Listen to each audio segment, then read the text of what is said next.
नमस्कार। आदर्श विद्यालय चिखली से मैं वीणा व्यास, हिंदी अध्यापिका। आदर्श विद्यालय के YouTube चैनल पर आपका स्वागत है। प्रिय छात्रों, जैसा कि आप जानते हो कि हमारा भारत देश एक गौरवशाली परंपरा का देश माना जाता है। इस देश की सभ्यता एवं संस्कृति सारे विश्व में श्रेष्ठ एवं अनुकरणीय है। पर यह देश ऐसे ही महान नहीं कहलाया। इसे महान बनाने में कई मनीषियों, महापुरुषों, साधु संतों ने अथक प्रयास किया है। साधु संतों की, ऋषि मुनियों की साधना, तपस्या, महापुरुषों का निस्वार्थ त्याग, तब जाकर हमारा देश एक उज्जवल परंपरा का साक्षी बना। और इन्हीं लोगों के निस्वार्थ कर्म के फलस्वरूप हमारा देश उन्नति के मार्ग पर अग्रसर हुआ। साथियों, जानते हो इस प्रकार के महान कर्म करने वालों को हम क्या कहते हैं? बिल्कुल सही कहा, कर्मवीर। जो वीर, साहसी एवं देश के हित का, समाज के हित का कार्य करता हो, उसे हम कर्मवीर कहते हैं। आज हम ऐसे ही कर्मवीरों के लक्षण एवं उनके कार्यों की जानकारी प्राप्त करेंगे। कक्षा 10वीं लोकवाणी का ये पाठ है। कविता है 8वीं, कर्मवीर। इसके कवि है अयोध्या सिंह उपाध्याय हरिओद। पहले हम कवि का परिचय प्राप्त कर लेंगे। हरिओद जी उनका उपनाम है। हरिओद जी का जन्म 1835 आजमगढ़ उत्तर प्रदेश में हुआ। मृत्यु इनकी 1947 आजमगढ़ उत्तर प्रदेश में। खड़ी बोली हिंदी साहित्य के विकास में हरिओद जी की भूमिका नींव के पत्थर के समान है। हिंदी साहित्य में जो खड़ी बोली का साहित्य है, उसमें हरिओद जी ने बहुत महत्वपूर्ण भूमिका की है। भाषा पर आपको अद्भुत अधिकार प्राप्त था। आपकी रचनाओं में संस्कृत के तत्सम फारसी, उर्दू शब्दों का प्रयोग बहुत ही आकर्षक है। इनकी कुछ प्रमुख कृतियां हैं, जैसे वैदेही वनवास, प्रिय प्रवास इनका महाकाव्य था। अतखिला फूल और ठाठ ये उपन्यास है। रुक्मिणी परिणय, विजय व्यायोग आदि नाटक है। हरिओद जी ने इस कविता के माध्यम से प्रेरणा देते हुए कवि ने बताया है कि सपूतों में कौन कौन से गुण होते हैं और इन गुणों से संपन्न कर्मवीर देश और समाज को उन्नति के मार्ग पर ले जाते हैं। जिन ऐसे व्यक्तियों को सपूत कहा गया है। सपूत यानी अच्छा पुत्र, सपूत अच्छा पुत्र। जो व्यक्ति इस प्रकार से निस्वार्थ रूप में देश और समाज के लिए कार्य करता है, वही वास्तव में कर्मवीर कहलाता है। आप जानते हैं अच्छी तरह से कि अभी कोविड-19 के अनुसार हम देख रहे हैं कि देश में कोरोना की महामारी फैली हुई है। और ऐसी अवस्था में हम सबको हमारे सरकार घर पर रहने के लिए कहती है कि आप घर पर रहिए, सुरक्षित रहिए। पर हम घर पर हैं, लेकिन आज इस सब परिस्थिति से निपटने के लिए हम देखते हैं कि हमारे डॉक्टर्स लोग कटिबद्ध है। वे अपनी सेवा दे रहे हैं पूरी तरह से, अच्छी तरह से वे देश की सेवा कर रहे हैं। उसी तरह से पुलिस प्रशासन अपना कार्य कर रहा है। पुलिस पूरे देश में शांति और सुव्यवस्था रखने की कोशिश कर रहे हैं और इस तरह से ये लोग अपना कर्म कर रहे हैं। ये है वास्तव में कर्मवीर। इन योद्धाओं को हम कर्मवीर कहेंगे।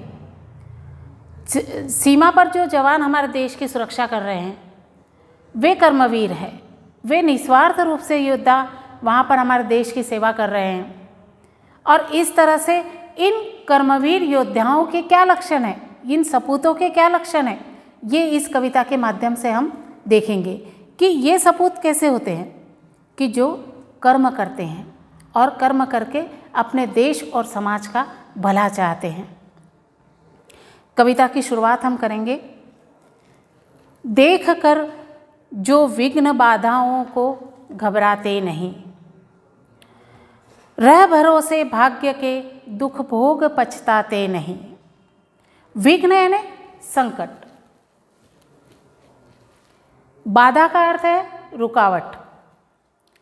जो व्यक्ति किसी प्रकार के विघ्नों से, संकटों से न घबराते हुए, किसी प्रकार की रुकावटों से न घबराते हुए आगे बढ़ता है तथा रह भरोसे भाग्य के, वह भाग्य के भरोसे कभी बैठा नहीं रहता। दुख भोग पछताते नहीं।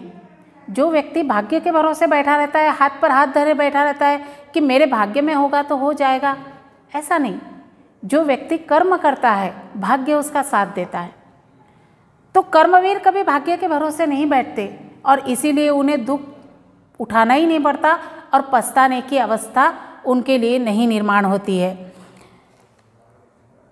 काम कितना ही कठिन हो किंतु उकताते नहीं।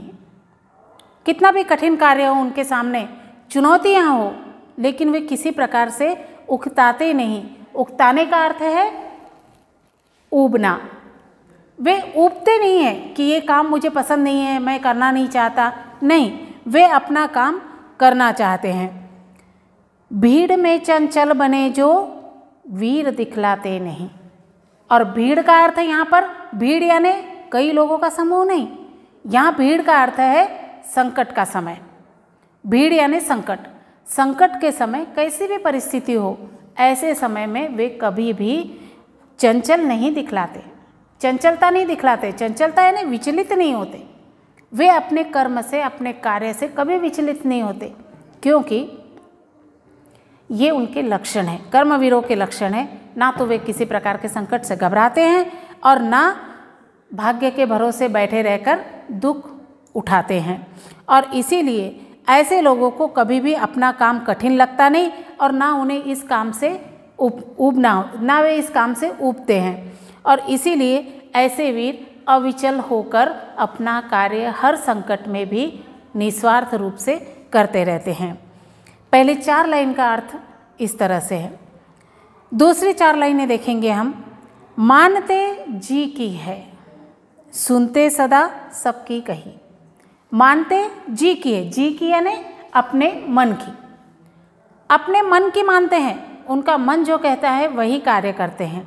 लेकिन सुनते सबकी है, सुनते सबकी है कि कोई अगर कह रहा है, कोई सलाह दे रहा है तो वे अवश्य उसकी बात सुनेंगे, लेकिन करेंगे अपने मन का।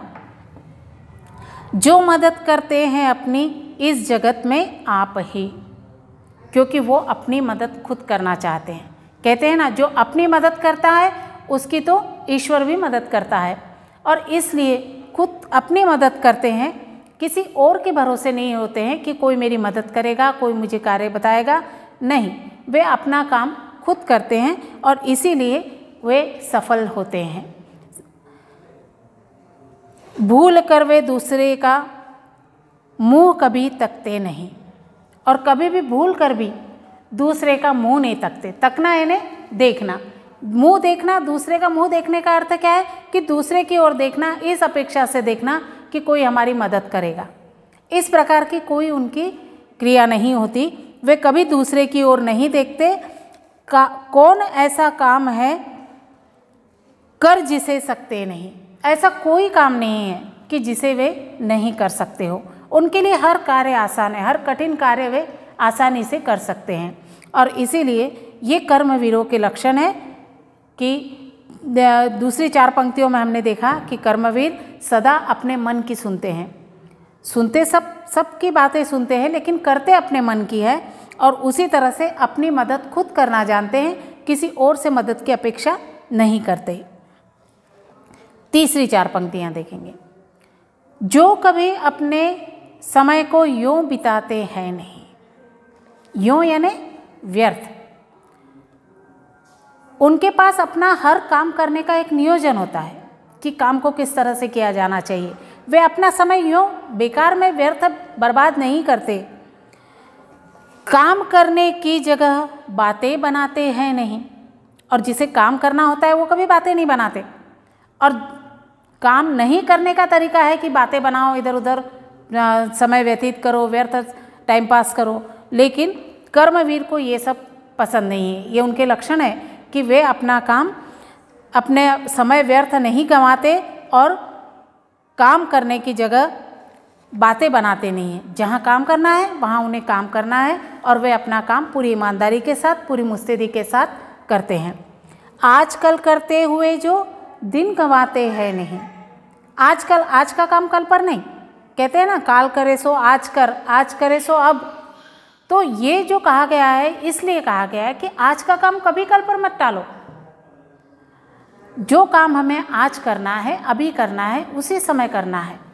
काम अगर हम कल पे टालेंगे तो हमारा काम कभी नहीं होगा। हमेशा हम कल कल सोचते रहेंगे। यानी ये टालना किसका लक्षण है? जो अकर्मण्य है, जो काम नहीं करना चाहते, वो क्या करेंगे? आज का काम कल करेंगे, कल का काम परसों करेंगे। जो इस तरह की टालाटाल करते हैं, इस तरह से अकर्मण्यता दिखाते हैं, वही व्यक्ति काम न करने का बहाना ढूंढते रहते हैं। लेकिन कर्मवीर ऐसे नहीं है। कर्मवीर कैसे है कि वो आजकल करते हुए कभी अपना दिन नहीं गंवाते। गंवाना यानी व्यर्थ करना। वे जिस दिन का काम उसी दिन करना चाहते हैं, क्योंकि काम से भागना उन्हें आता ही नहीं। यत्न करने में कभी जो जी चुराते हैं नहीं। और यत्न यानी प्रयत्न, किसी भी प्रकार के प्रयत्न करने में वे कभी भी जी नहीं चुराते हैं। जी चुराना यानी काम से भागना, ये उन्हें नहीं पसंद। वो अपना काम छोड़कर भागना नहीं चाहते, कभी किसी प्रकार से जी चुराना नहीं चाहते। और इसीलिए ये कर्मवीरों के उत्तम लक्षण है कि वे अपना कार्य समय पर करना चाहते हैं, अपना कार्य अच्छी तरह से करना चाहते हैं और काम से जी चुराना नहीं चाहते। और इसीलिए ये कर्मवीरों के लक्षण माने जाते हैं। अब अगली पंक्तियाँ देखेंगे। काम को आरंभ करके यूँ नहीं जो छोड़ते। और देखिए लक्षण कि काम को आरंभ करके यूँ नहीं जो छोड़ते। जिस काम को उन्होंने अपने हाथ में ले लिया है, आरंभ कर लिया है, उसे बीच में नहीं छोड़ेंगे। सामना करके नहीं जो भूल कर मुंह मोड़ते।